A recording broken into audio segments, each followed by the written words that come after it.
doesn't use any different cameras. Just one. Like. Sorry,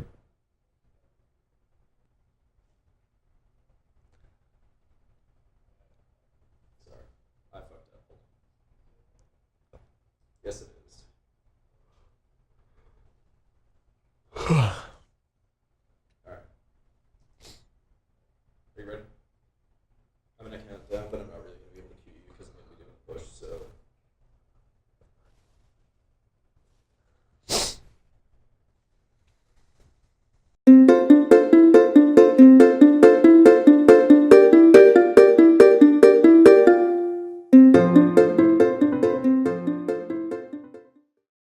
Hey guys, what's going on? Kevin the Movie Dealer here, and welcome to the Movie Dealer Show, where all I do here is talk about movie news and movie reviews. So let's get right into it. Marvel last week released a trailer, the first official trailer to Thor Ragnarok. Oh dear God, dear God, this looks awesome. Sorry guys, I messed that up a bit. Don't worry. Let's take a look.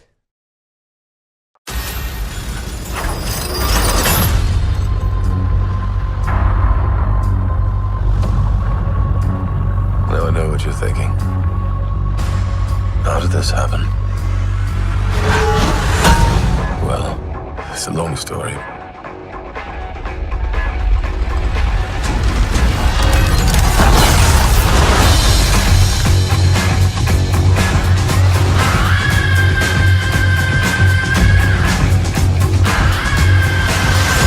Asgard is dead.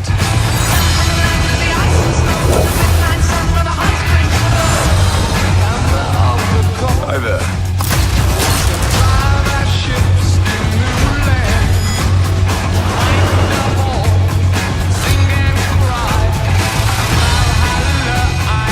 What have you brought today? Tell me. A contender.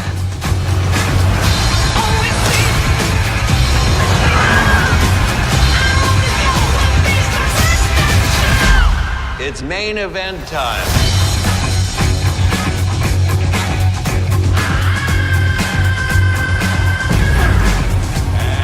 And now, I give you your incredible...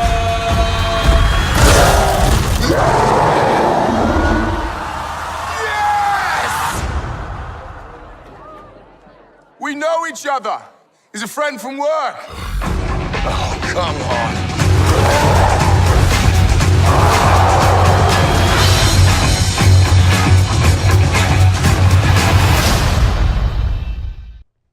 Ooh, that looked awesome, man. Oh my God, that looks so cool. It's kind of it had a little bit of Guardians taste in there with a lot of great humor. But oh my God, when the villain grabbed the hammer and destroyed it, oh shit. It was about to go down right there. Oh my God. Obviously, the highlight of that trailer was the Hulk scene. Like, he coming out and Thor going, yeah, we know each other. Friends from work, you know, that's pretty sick. This movie does look great. It looks different too.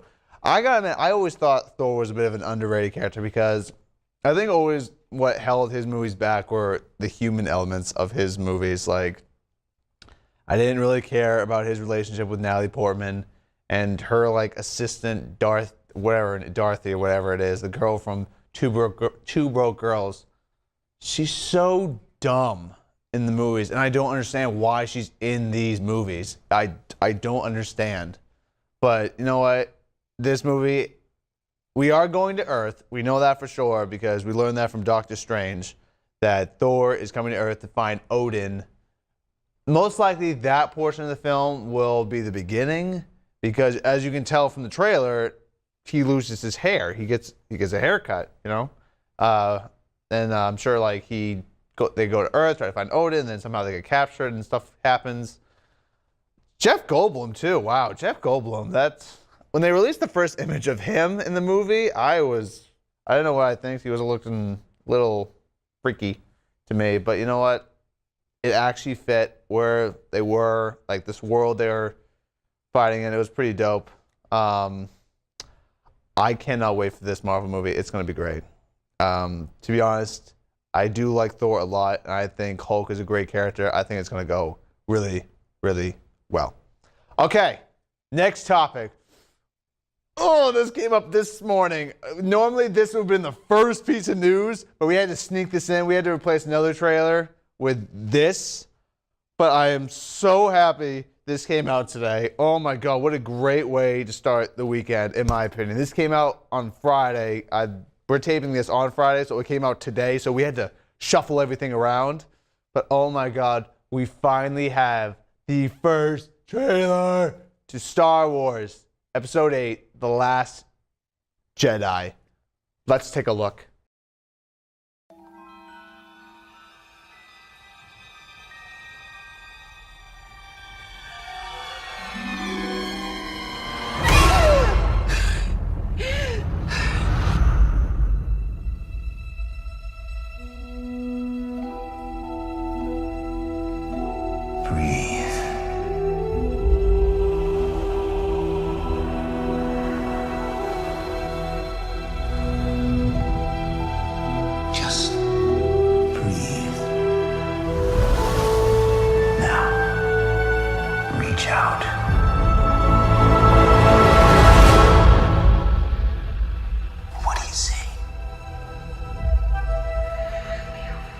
Light.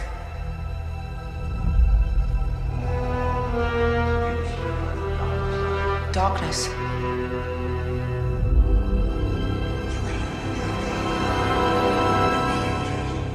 A balance.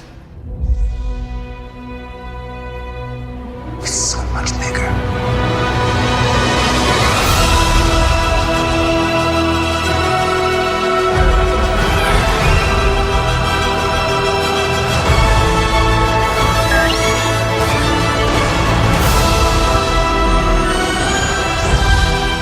One truth.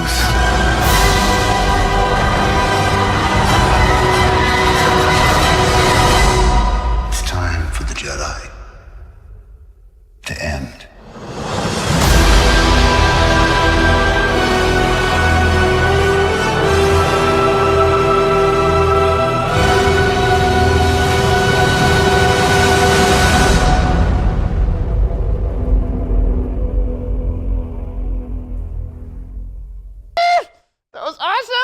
Oh my God. It's pretty clear that this movie just starts right from where the last one ends. This doesn't take place like a few months or a few days after. No, this legit. It takes place like I think moments after The Force Awakens.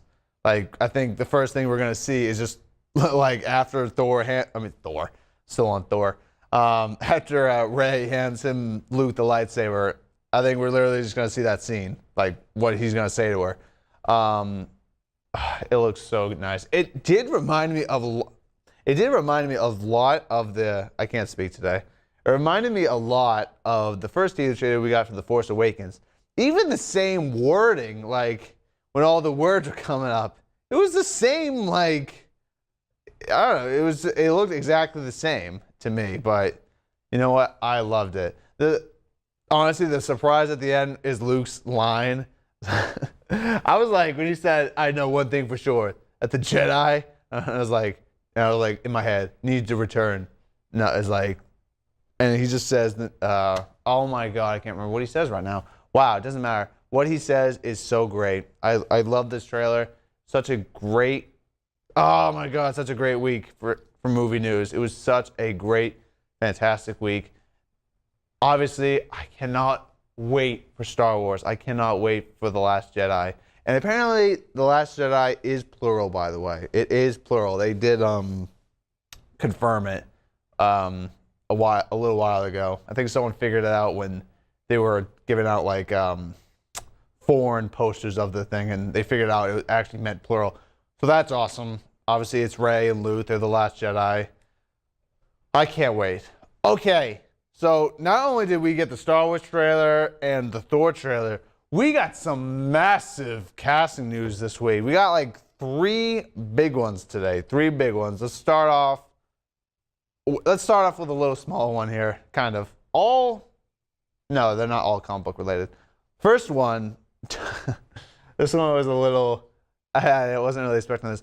Dolph Lundgren will be playing the King of Atlantis in Aquaman, which was very surprising to me. I really did not think that Warner Brothers took someone like Dolph Lundgren seriously.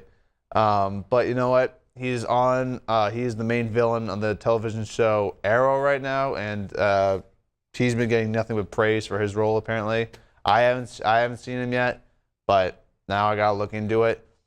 But as of right now, I'm okay with that. Let's see. I doubt the role is a huge role in my opinion, because most likely his character, I don't know, but most likely his character is dead in the movie probably. Maybe he's in like a flashback sequence or something like that. But most likely he's dead. So I doubt it's a significant role, but it's a very interesting casting. All right, the second casting is, all right, we finally have our cable for, not for our TV, our cable for Deadpool 2. This character, they announced it, if you remember, in the after credit scene in Deadpool, how they're going to have this cable character. Some people don't know who this character is. This character is from the future and is Scott and Jean's child. He's from the future. I don't really know what the plot of Deadpool is, but maybe that has something to do with it. But anyways, I forgot to even say it. The casting is Josh Brolin, who, if you recall, Josh Brolin is also playing another Marvel character. He is also playing the main villain in Avengers Infinity Wars. And the thing is, Deadpool 2 and Avengers Infinity Wars come out the same year. So, Josh Brolin is pretty greedy with these Marvel characters, I gotta say. As far as I know, he's signed on for 4 movies, but let's move on to the next piece of casting, which I thought was the big one in my opinion. We actually have a young Dumbledore for the Harry Potter spin-offs, and it's actually quite interesting. Jude Law is playing young Dumbledore in the Fantastic Beasts sequel. That is something. I found that very interesting. I think he could do a fine job. Jude Law is one of those actors who's literally the definition of an actor. Every movie I've seen that guy in, he's never given a bad performance. He may be in bad movies and boring movies and just dull, but he brings out such wonderful characters. And I think he's one of those actors that I'm a little surprised he's never won an Academy Award. So, you know what? I'm going to give him a shot. You know, I think this will be pretty good. I think he'll do a good job. I got to admit, the Fantastic Beasts franchise they have a pretty damn good cast on them. They got Eddie Redmayne, an Academy Award winning actor, as their leading man. They got Johnny Depp as their main villain. And they got Jude Law, who is most likely going to be the mentor of the franchise. I don't know. I don't really know what they're going to do with it. But you know what? That's great. I think that's fantastic. Like, they got a great crew. I just hope that Colin Farrell comes back. Oh my God. Like, granted, like, I'm not going to spoil Fantastic Beasts for you, but how Colin Farrell, like, what happens to Colin Farrell's character at the end of the movie, it should be good. Like, what happens to his character at the end kind of makes you go, would he return for the next one or not? Maybe. I hope he comes back. That'd be great. These are, like, all actors I like. And you know what? I dug the first Fantastic Beast movie. I did. I liked the characters. They were different, and I liked the tone they were going for. So, yeah, I'm excited for that. And you know what? I think all these castings for Deadpool and Fantastic Beasts and Aquaman, almost forgot Dolph there. I think all these castings are great. Honestly, I'm curious to see what some of them do, especially Jude Law. That's very fascinating to me. But you know what? I do think Jude Law is going to fit into the Fantastic Beasts world quite well. He's going to fit in the Harry Potter world quite well. And you know what? I think Josh Brolin will do a great job in Deadpool, and let's just see what Dolph Lundgren does. Anyways, so it is that time of the show where I get to review a movie I saw recently. And this week, I saw Beauty and the Beast, which apparently everyone has seen because it has already reached $1 billion. And you know what? It makes sense. This movie was fantastic. Now, this film is a very beautiful, crafted film. It looks beautiful. You can tell from the trailers. And honestly, if you're a fan of the originals. If you were, especially if you grew up with this animation film, this Disney film, I would not be able to understand if you walked out saying you didn't like it. If you grew up with this movie and you loved the cartoon when you grew up, I would not understand why you would not like this movie. It truly does respect the original, but also improves the story. It really does. I won't give away how, but you know, this movie is longer than the original, so it adds on to the story in a good way. It builds these characters a lot more. And speaking of the characters, everyone just fits each role beautifully. Like Emma Watson as Belle, she killed it. I thought she was a great Belle. I really did believe she was Belle in this story. I didn't think she was forcing it. I thought Dan Stevens as the Beast did a good job. Honestly, I thought the Beast was just straight out of the cartoon. Obviously, all the animated characters in it. You know, Ian McGregor as the Candle was great. Emma Thompson as the Paw. Like, they were all great. They all fit their characters perfectly. Josh Gad and Luke Evans. Just a great film. There are some problems to it, though. I have to admit, like, my main complaint would have to be a little bit of the visuals for the Beast. Like, if it's like a long shot, the Beast looks great. But if it's like a zoom-in shot of his face, you could tell it's not perfect, you know. And it's weird because all the other servants who are turned into household items, they actually look great to me. I didn't have any problems with it. I completely bought into their animation, but the Beast, I didn't think it was real enough, especially with all the Planet of the Apes movies and the stuff they do in Star Wars with motion capture. I just thought it could have been done a little bit better. They could have cleaned it up a little bit better, if you know what I mean. But you know what? All in all, the music, even as its own, it is an amazing musical. Like, there's so many great numbers. Be Our Guest was honestly I thought the best sequence. I'm sure most people will say, oh, it's the dance scene, of course. But for me, Be Our Guest was so well crafted. It was so well made, too. I loved every minute. All the musical numbers, all the main musical ones, some of them were edited. Like, I went back and like rewatched some from the cartoons, especially the Gustant song. They kind of took some lines out, like they didn't take they took the pointless ones out, like how hairy he is and stuff like that, which I really did not care.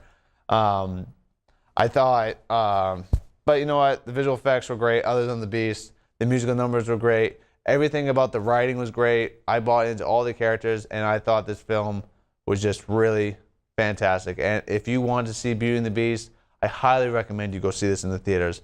That is why I'm giving Beauty and the Beast an A-. Such a great film. I highly recommend it. It might be in my top 10 this year. Let's see how the rest of this year goes. So comment below. Tell me what you guys thought of Beauty and the Beast. Did you like it? Did you hate it? Who was your favorite character? What was your favorite musical number? Do you agree with me on the visual effects part of it? What did you guys think just overall? Did you like the film? I know I liked it. I was not disappointed when I walked out of that film. So that is my review of Beauty and the Beast. And actually, we're out of time, folks. I'd like to thank you for joining me this week. It's always a pleasure doing this show. I love it. I hope to see you next week. All right, guys. This is Kevin the Movie Dealer here signing off. You have a good day.